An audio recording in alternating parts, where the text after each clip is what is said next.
父さん、それ新しいの？ああ、 페이트 제로에서 키리츠코의 아버지로 나온 노리카타. 에미야 가문의 4대째 계승자이며 역대급 천재의 기질을 갖추었다고 평가되는 마술사입니다. 얼마나 대단한지는 애니에서 잘 나타나지 않아서 체감이 안 될 수도 있지만 3대째 마술을 계승한 웨이버가 신참이라며 무시를 당하는 반면에 確か魔術師としての血統がまだ3代しか続いていなかったね。 그거 얼마 차이 안 나는 4대째인 노리카타는 무려 봉인 지정까지 당했습니다. 이 설정을 파보면 이 사람이 보통 내기가 아니라는 걸 알 수 있는데, 봉인 지정에 대해서 잠깐 설명하자면 마술사가 뛰어난 경지에 도달해 역대급 성과를 내거나 엄청난 신비를 이룩했는데 이걸 자손에게 물려주는 식으로 보존할 수 없는 경우, 그러니까 그냥 본인이 엄청나게 천재이거나 특수한 조건을 갖추어서 이뤄낸 것이라 세습이나 양도로 그 성과를 제한할 수 없다면 그 성과를 해낸 마술사의 모든 기록이라 할 수 있는 마술 각인을 냉동인간 보관하듯이 영구 보존 처리해버려서 마력만 넣으면 그 성과를 사용 가능하도록 신비한 인간 문화재로 박제해버리는 마술협회의 조치입니다. 그러니까 노리카타는 다시는 저런 성과가 안 나올 것 같은데? 당장 가서 그 새끼 잡아와.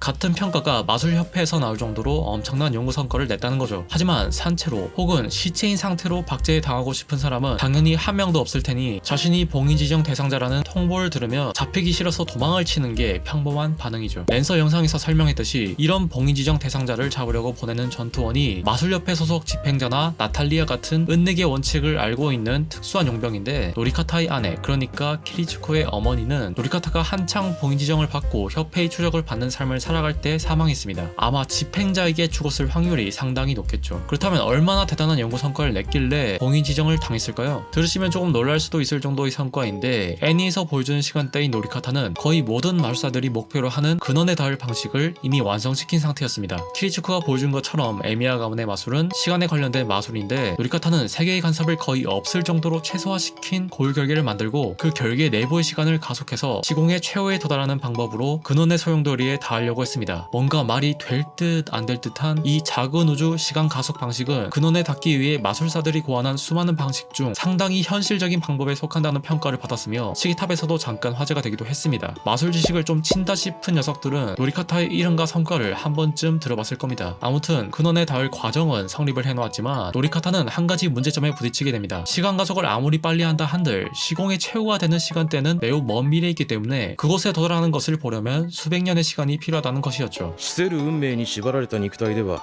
根源は遠すぎる。 자신이 살아있을 때 근원에 닿지 못한다는 문제를 해결하기 위해 그가 시작한 것이 바로 불로불사, 그러니까 사도에 관한 연구입니다. 페이트 제로 애니에 나온 시점에서 한창 진행하고 있었던 연구죠. 이렇게 마술사로서 뛰어난 성과를 냈지만 키리츠코의 어릴 적 성격을 보면 알 수 있듯이 그는 아들을 마술사로 키우지 않았습니다. 오히려 마술에서 거리를 조금 두게 했죠. 사실 각색된 것도 있고 캐릭터 설정이 확고하게 잡힌 편이 아니라서 노리카타가 키리츠코를 어느 정도로 사랑했냐를 확실하게 정하기가 애매한데, 저는 로드 엘멜로의 이세이 사건부 2화에 나온 어네스트 파고를 기준점으로 잡으면 쉽게 답이 나온다고 생각합니다.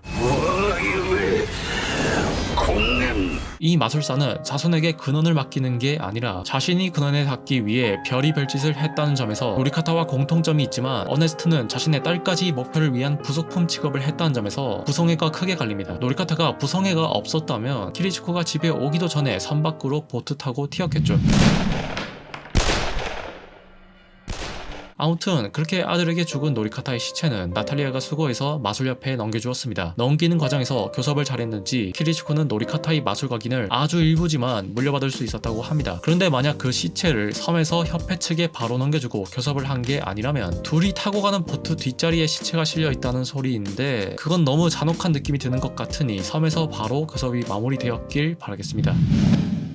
아버지 노리카타에 대한 마음 때문인지 아니면 샤리에 대한 마음이 남아있어서인지는 몰라도 키리츠코는 집 현관에 아버지가 섬에서 연구에 사용한 꽃과 같은 종류의 하얀 꽃을 장식해 놓았는데요. 이 꽃이 현관에 장식된 디테일은 헤븐즈 필까지 이어질 정도로 유포터블은 신경을 많이 썼습니다. 꽃을 의식하면서 애니를 보니까 재밌는 게 보이던데, UBW와 헤븐즈 필 둘 다 작중에서는 거실에 노란색 꽃이 장식되어 있다가 헤븐즈 필 3장인 미래 시점에서 유일하게 꽃이 보라색으로 바뀝니다. 진짜 파도 끝이 없는 디테일이네요. 아무튼 오늘은 대단한 천재의 마술사 에미야 노리카타에 대해 알아봤습니다. 타임문 둘러보기의 대청이었습니다.